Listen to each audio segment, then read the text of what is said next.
नमस्कार, आप देख रहे हैं हेडलाइंस लाइव न्यूज़ पर कानून की बात मोहम्मद रफ़ी के साथ। और इस कार्यक्रम में हमारे खास मेहमान हैं जाने माने वकील एडवोकेट ऋषिपाल सिंह। सर, आपका स्वागत है इस खास शो कानून की बात में। नमस्कार। आज हम जानेंगे कि रिट क्या होती है और इस संदर्भ से जुड़ी सभी कानूनी पहलुओं पर बारीकी से बात करेंगे और जानने की कोशिश करेंगे कि रिट आखिर हमारे अधिकारों की रक्षा कैसे करती है। तो शुरू करते हैं आज का कार्यक्रम। ऋषिपाल जी, हमारे दर्शकों को बताएं कि रिट क्या होती है और संविधान में रिट के बारे में क्या कहा गया है, रिट का महत्व क्या है और कैसे यह हमारे हकों की, अधिकारों की रक्षा करता है। देखिए रफ़ी जी, रिट जो पिटिशन है वो अपने आप में एक बहुत ही महत्वपूर्ण जो है हाई कोर्ट और सुप्रीम कोर्ट के लिए में फाइल होने वाली महत्वपूर्ण याचिका होती है। और सबसे इम्पॉर्टेंट है कि सुप्रीम कोर्ट के अंदर आर्टिकल 32 कॉन्स्टिट्यूशन ऑफ इंडिया और हाई कोर्ट के अंदर आर्टिकल 226 कॉन्स्टिट्यूशन ऑफ इंडिया के अंदर रिट फाइल हो सकती है। रिट अपने आप में क्या होता है, एक बहुत विशेष रिट एक विशेष याचिका होती है जिसके अंदर अगर किसी भी नागरिक के मौलिक अधिकारों का या अन्य किसी और अधिकार का अगर हनन होता है या उसको लगता है, किसी को व्यक्ति को लगता है कि किसी नागरिक को बिना किसी वाजिब कारण के कहीं पर डिटेन किया गया, अरेस्ट किया गया है, या कोई पब्लिक अथॉरिटी जिसको कोई कार्य करना था जिन पे उपेक्षा की गई थी कि वो अपने उस ड्यूटी को निभाए, वो ड्यूटी नहीं निभा रही, या कोई कोर्ट या कोई ट्रिब्यूनल अपना जो उनका कानूनी दायरा है उस कानूनी दायरे के बाहर जाकर उन्होंने कोई ऑर्डर पास कर दिया है। तो ऐसी स्थिति में करीब 5 प्रकार की जो रिट होती हैं वो फाइल होती हैं। हाई कोर्ट के अंदर ही फाइल होती है और सुप्रीम कोर्ट में फाइल होती है। सर, ये जो रिट होती है ये दायर कैसे होती है आखिर? देखिए, जैसे मैंने आपको बताया कि रिट को फाइल करने के जो प्रोविजंस हैं वो सुप्रीम कोर्ट में भी है और हाई कोर्ट में भी है। निश्चित रूप से अगर मान लीजिए आप किसी राज्य विशेष में रहते हैं और आपका जो ग्रीवांस है या आपका किसी तरह से कोई आपको तकलीफ़ है किसी एक खास एजेंसी के प्रति, और वो एजेंसी उसका सारा का सारा जुडिक्शन जो है वो उसी राज्य में है। सपोज़ कि जब दिल्ली में रहते हैं, आपको किसी एमसीडी से या दिल्ली पुलिस से या किसी और महकमे से कोई आपको आपके किसी जो मौलिक अधिकार है उनका हनन किया जा रहा है, या किसी और अधिकार जो आपके जैसे प्रॉपर्टी का अधिकार है, कोई और अधिकार है, उसका गैर कानूनी रूप से वायलेशन हो रहा है, तो आप जो संबंधित हाई कोर्ट है वहाँ पर रिट लगाएंगे। लेकिन कोई ऐसा मामला है,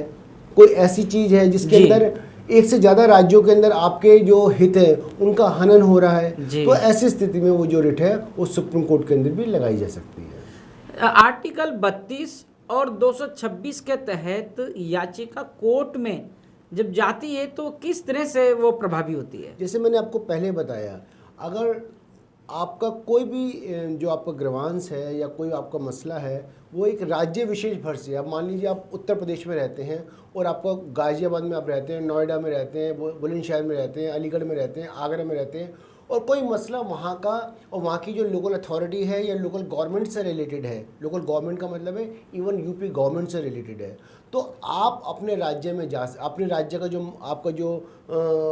जो हाई कोर्ट है जिसकी बेंच इलाहाबाद में है, लखनऊ में है, वहाँ पर आप उस जुडिक्शन के हिसाब से अपनी रिट को फाइल कर सकते हैं। अगर एक स्थिति में अगर आपको कोई रिलीफ नहीं मिलता तो आप उसके खिलाफ एसएलपी में सुप्रीम कोर्ट आ सकते हैं। लेकिन अगर कोई ऐसा मामला है जिसमें आपका जो अहित हो रहा है, आपके अधिकारों का उल्लंघन हो रहा है और आपके अधिकार एक से ज़्यादा राज्य में है, तो ऐसी स्थिति में आप सुप्रीम कोर्ट के अंदर भी उस रिट को आर्टिकल 32 के अंदर फाइल कर सकते हैं। भारतीय संविधान के अनुसार अगर हम ये जानें कि रिट कितने प्रकार की होती है और क्या क्या होती है? देखिए, सामान्यतः भारतीय संविधान में रिट जो है उसकी 5 प्रकार की रिट होती है और अलग अलग तरीके से अलग अलग उसमें रिट को लगाया जाता है। जैसे एक बंदी प्रत्यक्षीकरण होता है,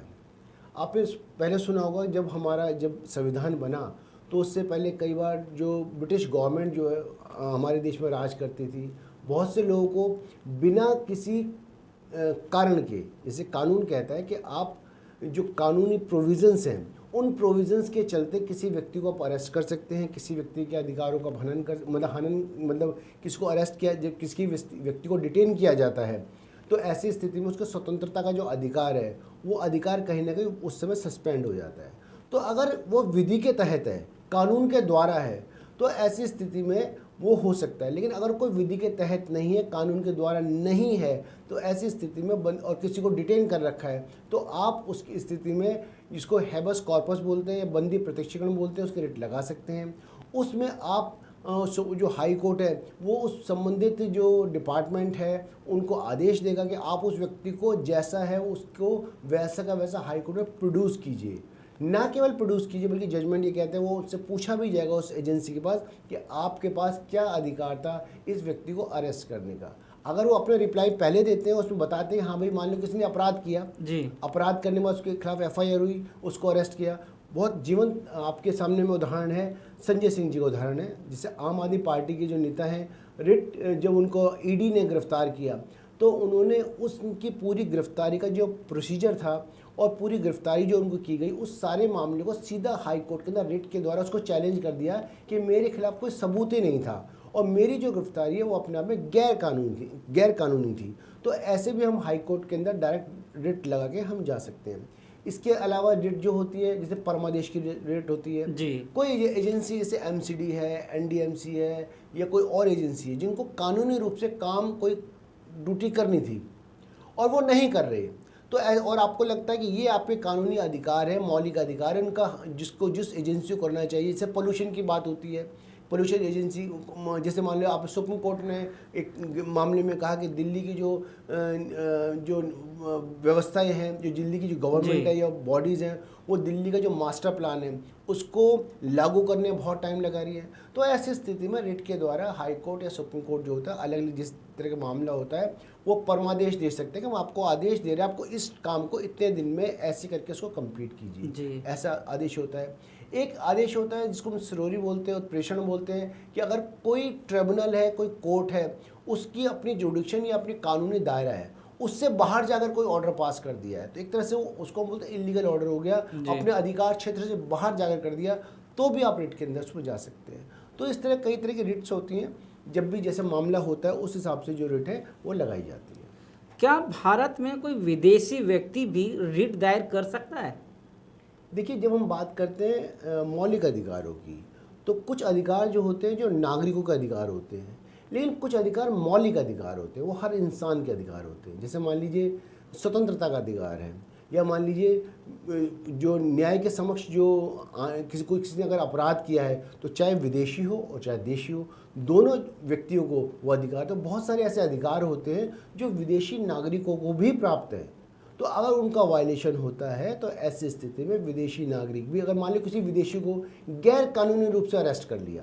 तो उसको भी अधिकार है कि वो उस रिट को हमारे संबंधित हाई कोर्ट में या सुप्रीम कोर्ट में फाइल कर सकता है। बहुत बहुत धन्यवाद ऋषिपाल जी, आपने जो है हमारे दर्शकों को रिट के बारे में बताया कि आखिर रिट क्या होती है, रिट से हमारे अधिकारों की क्या रक्षा होती है। रिट को बहुत अच्छे से हम समझते हैं कि हमारे जो दर्शक हैं वो समझ पाए होंगे। तो आज के इस कार्यक्रम में आपका ऋषिपाल जी बहुत बहुत धन्यवाद। और मैं अपने तमाम दर्शकों को कहना चाहता हूं कि अगर आपका कोई रिट को लेकर कोई परेशानी या कोई चैलेंज आपके सामने आ रहा हो, तो वीडियो के कमेंट्स में कमेंट्स करके ज़रूर बताएं, ताकि आपके सवालों का जवाब हम किसी न किसी वीडियो के माध्यम से आप तक पहुंचाने का काम कर सकें। अब मुझे दीजिए इजाज़त। शुक्रिया, शब बख़ैर।